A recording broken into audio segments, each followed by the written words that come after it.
அருமையானவர்களே, ஆகவே நீங்க உங்களுடைய வாழ்க்கையில நீங்க என்ன செய்யுங்க?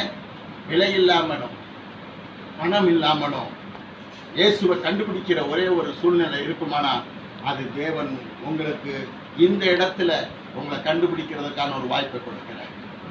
விலை இல்லாமல் வந்து வாங்கி பூசியுங்க, விலை இல்லாமல் வாங்கி பூசியுங்க, பணம் இல்லாம வந்து வாங்கி பூசியுங்க, வந்து தாகத்துக்கு வேண்டிய தண்ணீரை குடிங்க.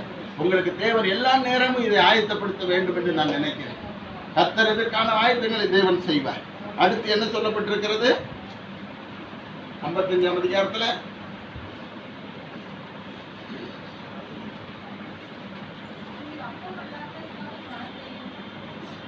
அப்பம் இல்லாததற்காக பணம்.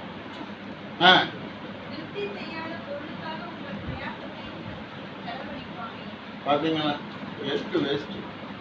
உலகத்துல யாராவது உங்களை திருப்தி போதும்னு சொல்லுகிற நிலைக்கு சோறு போட்டிருக்கானா? போதும்னு சொல்லுகிற அளவுக்கு சம்பளம் இது போதும் அப்படின்னு சொல்ற அளவுக்கு சம்பளம் கொடுத்துருக்கானா?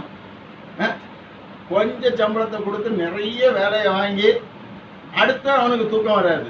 அதை பேருக்கு அந்த ஒற்றை அடி, இந்த விளக்கத்தை ஆஃப் பண்ணுக்கு எல்லாம் சொல்லிக்கிட்டே இருப்பான். என்ன வராது? வேலைக்காரனை தூங்க விடக்கூடாது. ஆனா இவாள் தூங்கணும். என்ன செய்யணும்? ஓனர் தூங்கணும்.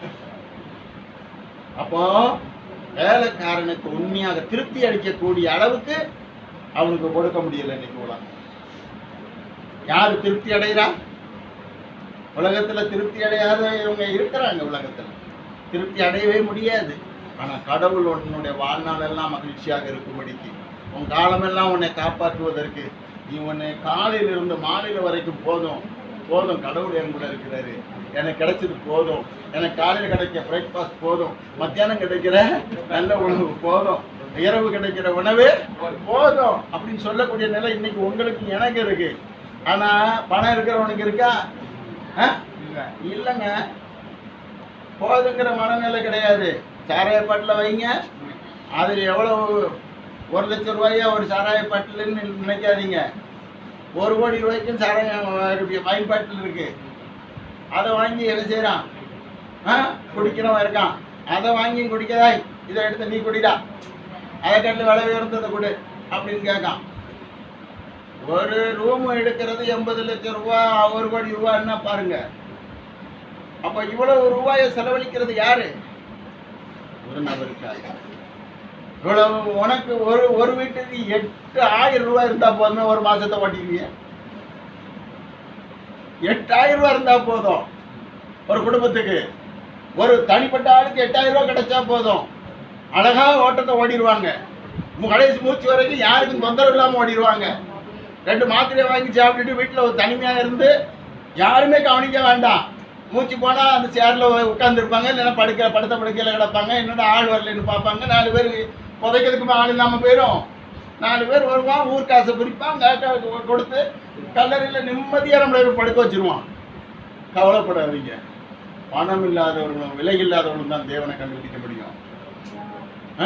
தாகமா இருந்தா தேவன் உனக்கு காட்சி அளிப்பார். ஆகவே நீங்க தேவனிடத்துல உங்களை ஒப்பு கொடுங்க. உங்களுடைய அப்பம் இல்லாததுக்காக பிரயாசப்படாதீங்க. உழைச்சி காசே தரமாட்டேக்கா, நம்ம சாப்பிடவும் முடியலன்னா அதுக்கு போய் பாடுபட்டு என்ன பிரயோஜனம்? உன் சாப்பாட்டையும் பிடுங்குறான், நீ உன் கையில வச்சிருக்க காசையும் பிடுங்குறான். அவன் தலைவனா? அவன் தலைவன் இல்லைங்க. உனக்கு கொடுக்கிறவன் தான் தலைவன்.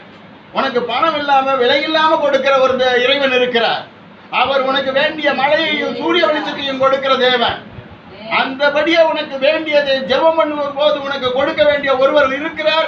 அவரை நோக்கி கூப்பிடு, உனக்கு வேண்டியது கிடைக்கும். உன் வாழ்நாள் ஆசீர்வதிக்கப்படும். நீ பூர்ணமாக உன்னுடைய வீட்டில் இருக்கிறதான மாவு செலவழிந்து போகாது, உன் எண்ணெய் குறைந்து போகாது என்று தேவன் சொல்லுகிறார். அல்லேலூயா. இந்த ஆசீர்வாதம் நம்மளை வந்து சேரும்.